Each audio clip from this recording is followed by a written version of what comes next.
It's been a fun week for the New York Yankees. A little bit of a schedule change, but they were able to take down two of their division foes. We're going to talk all about it and more on this episode of the Pinstripe Talk podcast, which begins right now.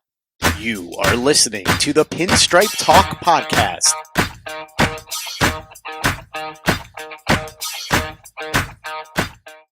Welcome to another edition of the Pinstripe Talk podcast, powered by Delahanty Media.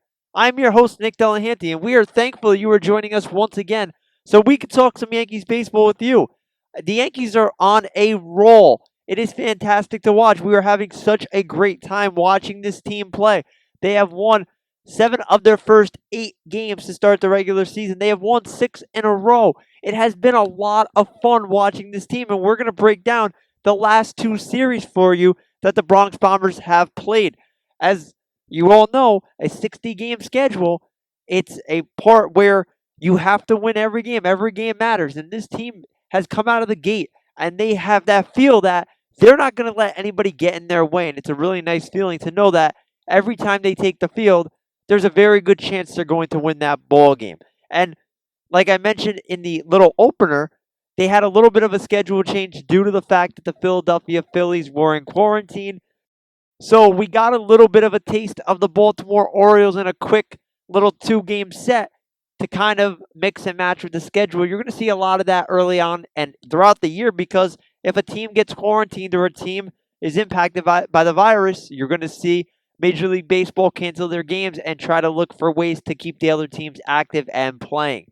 And then we had a weekend series with the Boston Red Sox that I have to admit was a lot of fun to watch and a lot of fun to be part of. Now, before we get into all that action, I want to remind you, you can follow us on social media at Pinstripe Talk ND, my personal account at Nick_Delahanty. Find us on Facebook by searching up Pinstripe Talk Podcast. Our podcast is available on any podcasting platform for you. Apple Podcasts, subscribe, rate, and review the show on there. Google Play Music, Spotify, TuneIn Radio, CastBox, you name it, our show is there available for you. We hope that you take the time out to not only listen to our podcast, but to also subscribe and review it as well. All the subscribes and reviews definitely help us out. We appreciate it from the bottom of our hearts if you already done it. If you haven't done so already, we suggest that you take some time as soon as possible to get that done for us. And again, if you want to help support our brand, help support the Delahanty Media brand, help support Pinstripe Talk, or heck, even the Let's Debate podcast, which is also hosted by the Delahanty Media platform, go to our Teespring account to order some gear. Really nice gear for you to help us spread the word about our shows. And again, proceeds that we raise from that help go toward our funding for the show. So anything is definitely appreciated on that end as well. Now, as we get into the action that we have to catch up from last week's show, it's important to remember, and like I said a couple of minutes earlier, the Yankees ended up playing the Baltimore Orioles in a 2-game set at Camden Yards due to the fact that the Phillies were unable to play. The Yankees will make up that series with the Phillies. They're actually going to play the Phillies this week. They start the week off with that team and with Joe Girardi. So it'll be interesting to see that. But as we know from the past, the Yankees have had their way with the Baltimore Orioles. So going into this series, the confidence had to be very high. And of course, anytime this guy takes the mound, you're going to be confident that you're going to win the game. And that's Garrett Cole. Cole making his second start as a Yankee. If you would have told me at the time, or before the season started, that Cole would end up pitching 2 of the Yankees' first 4 games, I would have probably laughed at you. But with the schedule and everything happening, the days off just mapped out to the point where Cole was able to make his second start in a relatively quick fashion. And it was good. You know, the Yankees ended up winning the first ball game in Baltimore. And Cole looked good. He went 6 2/3, only allowed 3 runs. He was really hurt by a long ball in the 7th inning. And that really kind of tainted the box line in a way, or his line from the game. But again, he did what an ace does and got the job done. He wasn't able to finish the 7th, but Avilan comes in, and we're going to talk about him in a little bit, because with some recent developments, he might have a more prominent role in this Yankee bullpen moving forward. He ended up finishing that 7th inning for Cole, and then Green comes in. He throws a shutdown inning, and then Krisky comes in, making his debut, and he goes an inning, doesn't let up a run. Yankees go on to win 9-3. The important factor of this game, the Yankees were up before they even recorded an out. DJ LeMahieu got the party started right away with a solo home run off the foul pole in right field. His first of the year. He ended up having 4 hits in the ball game. Unbelievable performance from him. Aaron Hicks added a home run later, and Aaron Judge is going to be a common factor in this podcast. He blasted a home run in this ball game as well. The Yankees clicking on all cylinders, scored 9 runs. A lot of the production came from the top half of the order. So you had to like what you see. The Yankees get off to a good start in Baltimore, and it was one of those games where, and you hate to say it this way because you know how good this team is, but considering the shift in the schedule, some teams would have trouble making that shift and that focus, and you're going into a team's ballpark that you don't think is very good. You might take them lax, or you might not take it as seriously. But in game one, the Yankees came out and they really performed well, and they came out, and it was kind of like a first place battle for them. Right out of the gate, they were ready to roll. And this team is just something different. And that's a common trend that we're going to see throughout the show. They just find ways to put up runs and be productive and win ball games. It's just pleasant to see. And to get that first win in Baltimore, uh, especially after the whole situation with the Phillies and the drama with that and Major League Baseball with the COVID-19 virus, it was definitely a great start to the week from where we left off. Now, game 2 was a little bit more of an ordeal. And by an ordeal, I mean, there was a little bit more to be said about this ball game, okay? So the Yankees get a lead right away. They're up 5-0. They get an RBI single from Stanton. Then with the bases loaded, Luke Voigt comes up and he hits a home run, a grand slam. And before they even take the field, they're up 5-0. And you're thinking, man, they're going to blow this team out tonight. It's going to be. Then Jay Happ happens. And Happ lets up 4 runs through the first 2 innings. And it's kind of an ugly situation, not going to lie. And it wasn't very pretty.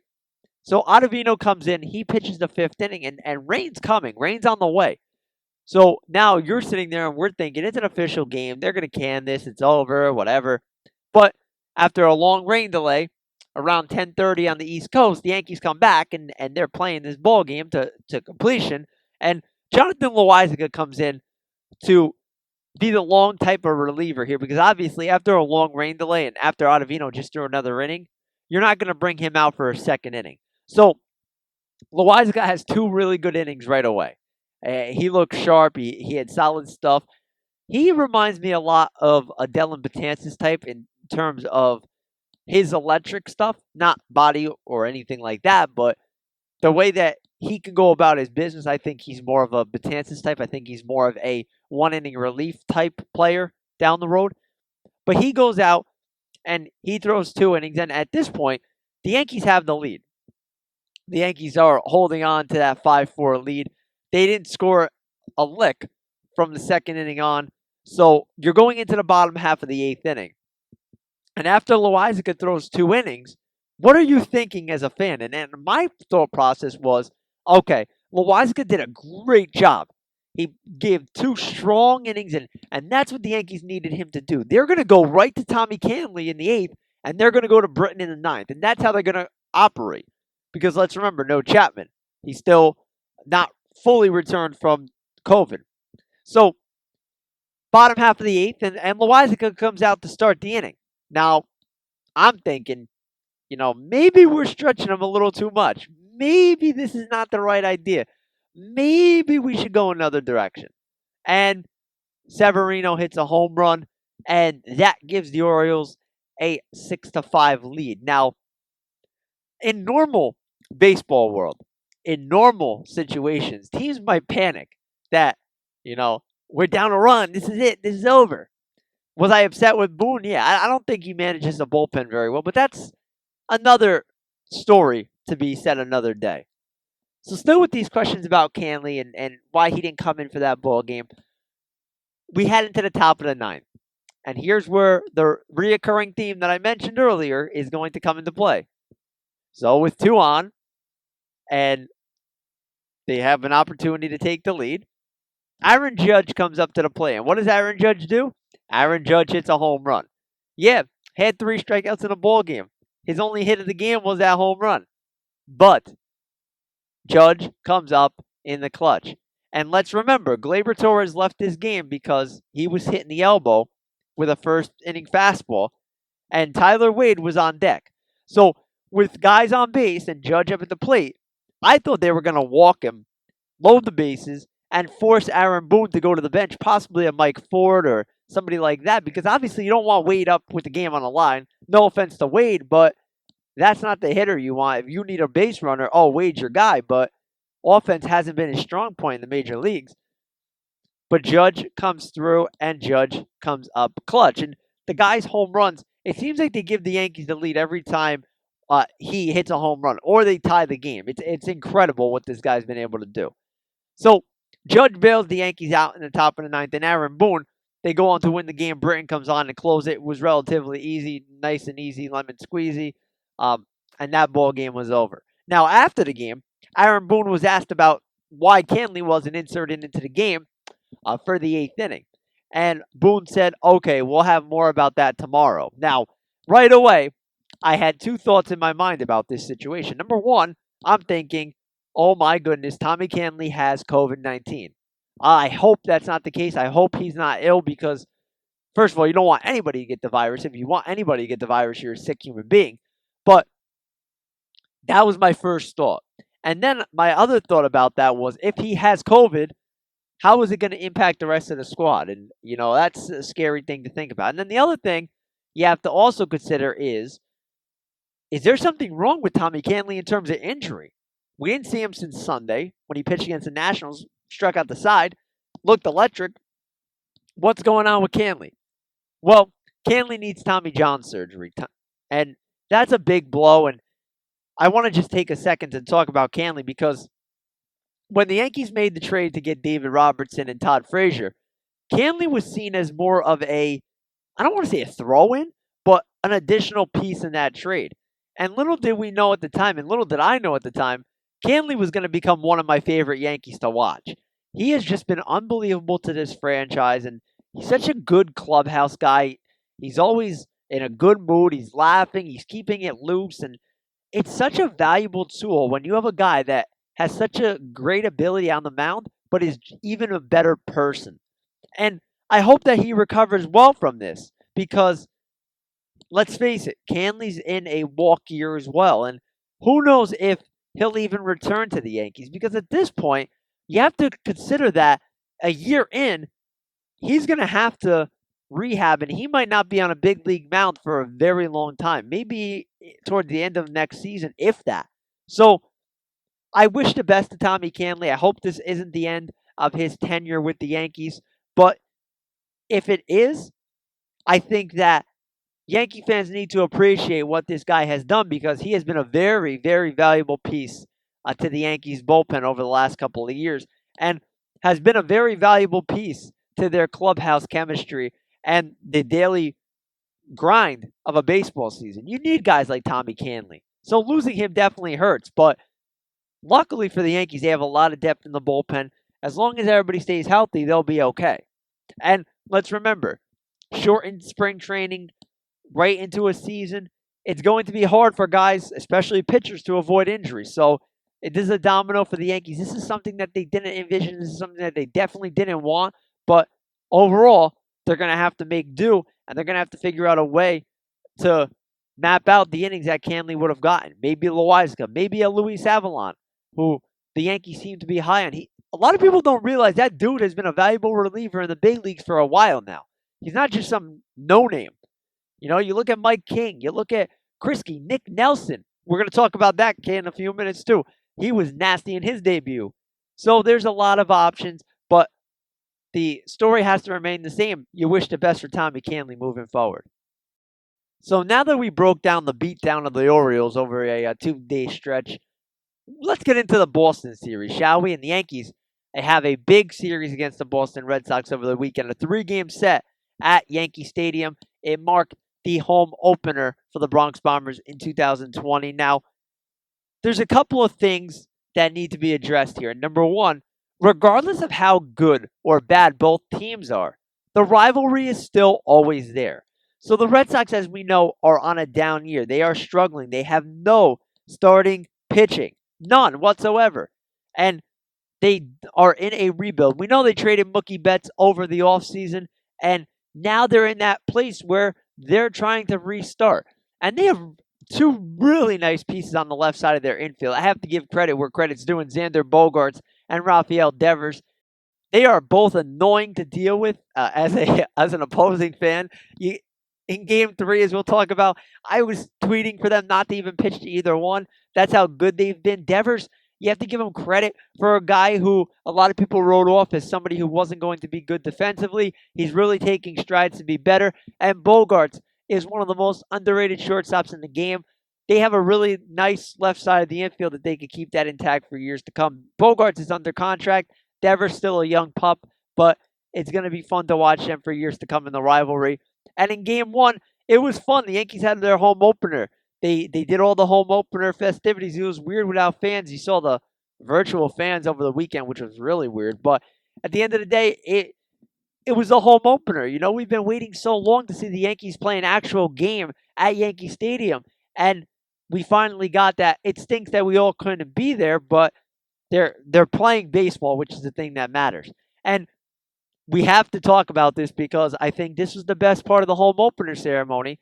When Garrett Cole was with the Pittsburgh Pirates, he had a conversation with Susan Waldman, who was the Yankees WFAN broadcaster with John Sterling. And Waldman told Cole that he would be a great Yankee one day.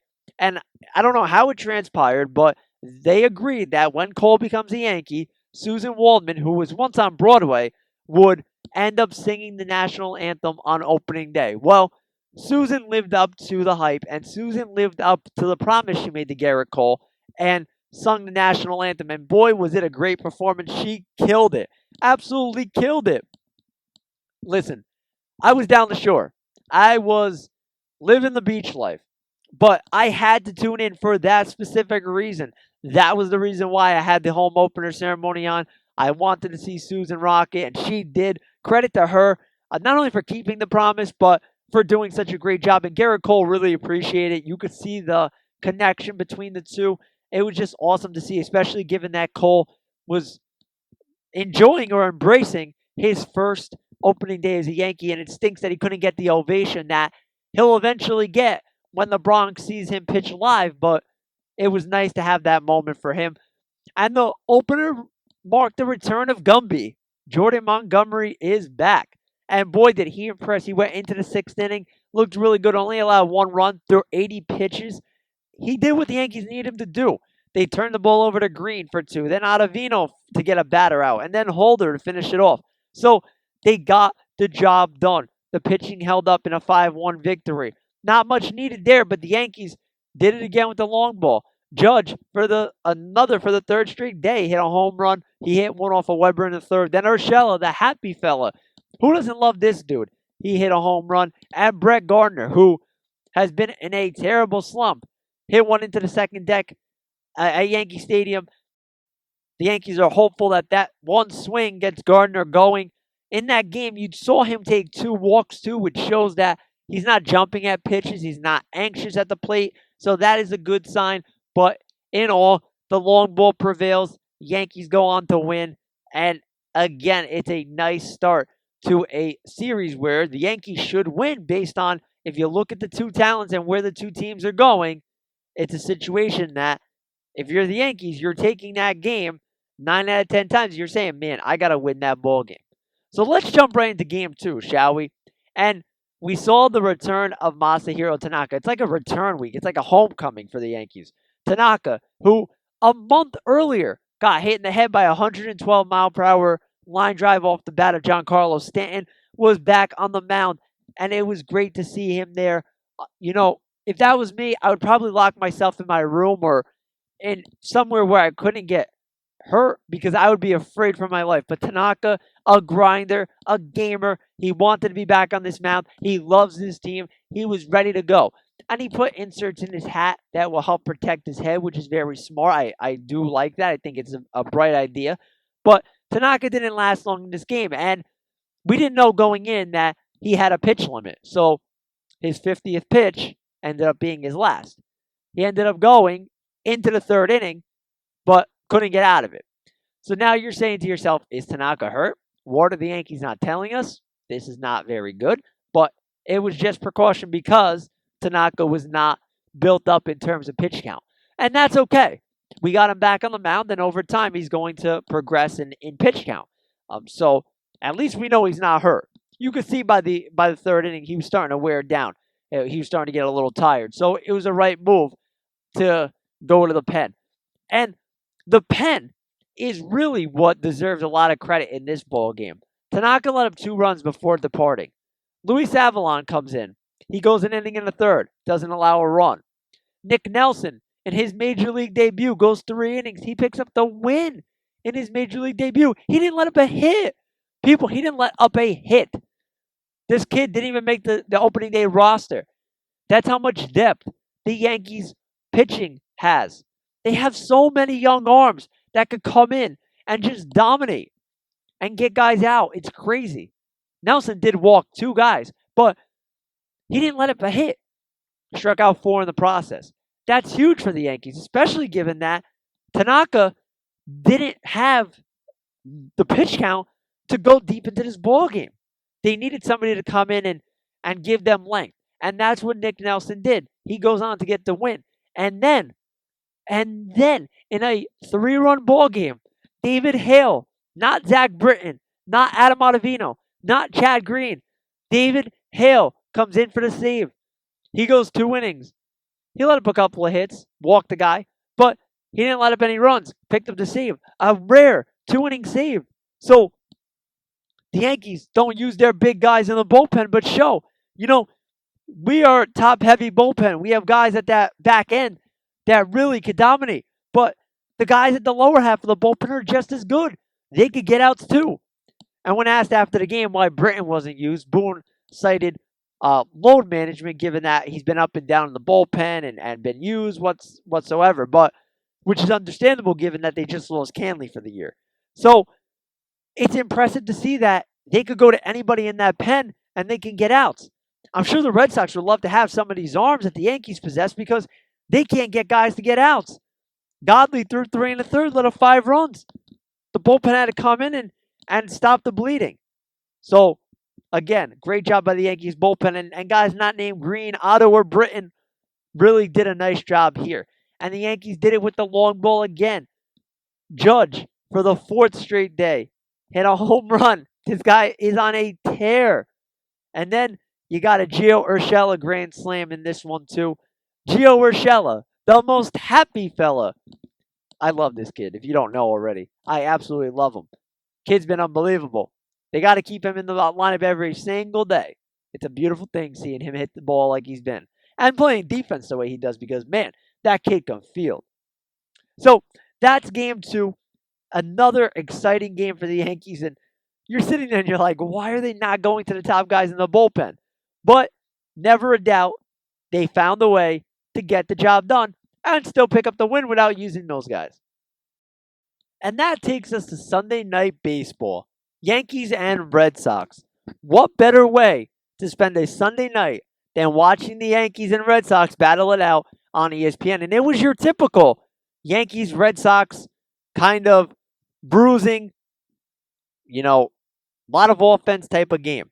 And after a really, really bad first start, James Paxton returns to the mound, and everybody had their fingers crossed that the left-hander would figure it out. He's a very valuable and important piece to this team, and they need him to figure it out. But on this day, Paxton did not have it. Last only 3 innings, allowed 5 runs, 3 of which were earned. And I sit here and I hold my head because 2 of the runs were not earned due to the fact that Miguel Andujar missed a ground ball in left field. Just a day after Mike Tauchman had 3 hits And just 2 days after Gardner hit a home run, kind of figuring it out, neither one uh, was in the lineup for Sunday night's contest, and it was kind of a head scratcher to me. I would have gave Tachman the start, but we're going to get into Tachman a little bit later because he does play a big role in this game, even though he doesn't start it. But back to Paxton. There's something wrong with this dude. I don't know what the Yankees are hiding with this dude. He's gone from throwing 96 and at times hitting 100 on the radar gun to not even hitting 92, 93. Is his back still bothering him? Is there something wrong mechanically? They have to figure this out. They can't keep throwing this guy out there every fifth day and hoping it's going to work because if the velocity's not there, he's throwing batting practice. And yeah, he didn't get help in the field. Aaron Hicks was afraid of the wall. There was a good reference on Twitter that it was the Bobby Abreu effect. Afraid of the wall. He should have caught that fly ball. Would have got him out of the inning. And it's a whole different ball game. And the Andujar ground ball, God only knows how you missed that ball. I have little leaguers that make that play. But you're sitting there and you're like, what is wrong with this dude? He's throwing BP. He's not the same guy. Is the back still bothering him? They need to figure this out. And in the meantime, until they figure it out, replace him in the rotation. Figure it out. Let Mike King get a start. Bring up Clark Schmidt. IL Paxton, figure it out. Give him more time to rehab and figure out what's wrong, whether his back's out or mechanically he's just unsound. You don't drop 4 miles per hour and there's nothing wrong. So they got to figure this out. And you keep running them out there, it's killing the bullpen. As your season goes on, it's okay. Now, they've been pretty fresh in terms of arms, but later on, they're going to need length out of their starters. They're not getting that right now. So they got to figure that out. That's a big question mark for them. And so Paxton, man, I love this guy. I think when he's on, he's dominant. But in a contract year, for him, this is a bad time to have these struggles because it's really hurting his value on the open market. And the guy likes pitching in New York, and it doesn't seem like the pressure gets to him. I just think he's hurt. I think there's something physically wrong with him because when the guy's on, the guy throws, he's nasty. He's got nasty stuff, but he's clearly not right. So the Yankees have to play a little bit of catch-up here. And this game was literally catch-up. They were down 2-0 after 1. Bottom half of the second, they come back, and Aaron Judge hits another home run. He ties Alex Rodriguez. Well, actually, he's the first Yankee to homer in 5 straight games since Alex Rodriguez in 2007, which was fitting because Rodriguez was in the booth with Matt Vasgersian for ESPN. And if you're watching on TV, you can understand what's going on because obviously it's in front of you. But if you're like me and you were driving home and you have it on the radio, for the most part, you have no idea what's going on unless you really focus in. Really tough to follow and really tough to really analyze a game. But I was able to keep up and use Twitter to see some of the highlights. So it was good. I was able to make do. So don't worry about me. Now, they go up 3-2, and right away, Paxton gives up the lead. The Red Sox come back with another 3 runs of their own. And this was the game where Bogaerts and Devers really killed him. Devers had 2 hits. He hits a home run later in the ball game. And then you have Bogaerts, man. 4 for 4, 3 runs scored. He hit 2 home runs in this ball game. Just unbelievable. Like I said before, they're set on the left side of the infield for as long as they want to be. These kids are good. They have a bright future ahead of them. So now the Yankees are playing catch-up throughout the entire game. It's back and forth. We mentioned Judge's homer. First homer of the day. Luke Voit hits one in the 5th inning. That was like a rocket. Man, that thing was... He hit a line drive. That thing... that was just crazy to watch. I didn't think it was a home run. I thought it was going to go foul the way he hit it. But that thing just shot out of Yankee Stadium into left field. That was impressive, if you ask me. Then you go into the 7th. Devers hits that home run. The Yankees are trailing at this point. They're down 7-6, but you can check my Twitter account. Never a doubt. I said it. They have too many at-bats against this Red Sox pitching to lose this ball game. The Red Sox pitching cannot hold them. And what happened? They didn't hold them. Let's jump right into the 8th inning, shall we? Mike Tauchman comes in as a defensive replacement for Miguel Andujar. Andujar's not hitting anyway, so it doesn't really matter. But Tauchman comes up. He works a really, and I mean really, nice walk to get somebody on base. He ends up stealing second base to put the run in scoring position, and DJ LeMahieu, the machine, comes up with an RBI single. They tie the ball game. The pressure is now off. The game is tied. Judge comes up to the plate. And what does Judge do? Judge hits a mammoth home run. That gives the Yankees the lead they would not relish. Britton comes in to close it out in the ninth. Yankees win. Yankees sweep. Yankees move on to 7-1 on the year. The best record in Major League Baseball as they head into the week. It is impressive to watch. It is exciting to watch. This team has been in every single game. When you watch them, you just feel like they don't have a chance to lose. They're that good right now. And that's a little bit of a I hate to say it, like a lot of cockiness, but in the same token, they're just playing lights out baseball. And until somebody tries to slow them down, it's going to be a tough thing to swallow for opposing teams. And I wouldn't want to see them on my schedule. I really wouldn't. The way they're playing, and the playoffs are a formality for this team. Unless something drastic happens and they decide to utterly collapse, this team is going to make the playoffs. It's just a matter of where they see it. And right now, you have to figure they're going to battle for that number one spot in the American League. You can honestly and confidently say that because of what they've shown early on. They're locked in. They look healthy, knock on wood. Hopefully they stay healthy. And they're at that place where it just seems like they're on a mission. And if you listen to Judge after the ball game, Judge is like, I'm not even locked in yet. So imagine when this guy is actually locked in. Oh my goodness, I can't wait to see that. But it's exciting to watch, and it's hard not to get your hopes up because there's still a worry about the season being able to get done. There's still a worry about injuries and health and the pitching staff. But at the end of the day, this team is playing lights out, so let's enjoy it while we can. Before we look at some notable guys, I want to take a look at this week's schedule. The Yankees will play the Phillies for 2 at Yankee Stadium. Those are makeups from July 29th and July 30th. Then they're going to go to Philly for 2 games, August 5th and 6th. And then they're going to play 4 games in 3 days against Tampa from the 7th to the 9th. The 8th, a Saturday, will be a doubleheader. That will be 2 7-inning games. That'll be interesting to see. They might be getting the Rays at a good time considering they're struggling. They just got swept by the Orioles, so that will be a good time to get them. And then they have an off day. They'll go to Atlanta. They'll have Atlanta at the stadium, actually, for 2 before meeting up with the Red Sox for 4 and the Rays for 3. So a big stretch. Nothing is set in stone at this point, but this team looks really good right now. And like I said, it's very exciting. Some notable guys to talk about, though. DJ LeMahieu doing DJ LeMahieu things. Had a 5-game hitting streak. That was snapped during the Red Sox series, but he bounced back with 2 hits in the finale. Aaron Judge and Giancarlo Stanton. Stanton's hitting 320, a quiet 320. He started off the year very hot, and then he kind of calmed down a little bit, but still, G's hitting the ball hard, man. Unbelievably hard. He's been awesome. He looks healthy. Hopefully the Yankees keep him at DH. Don't put him in the field. Let him DH for the rest of his life. The way he's hitting, I have no problem with that.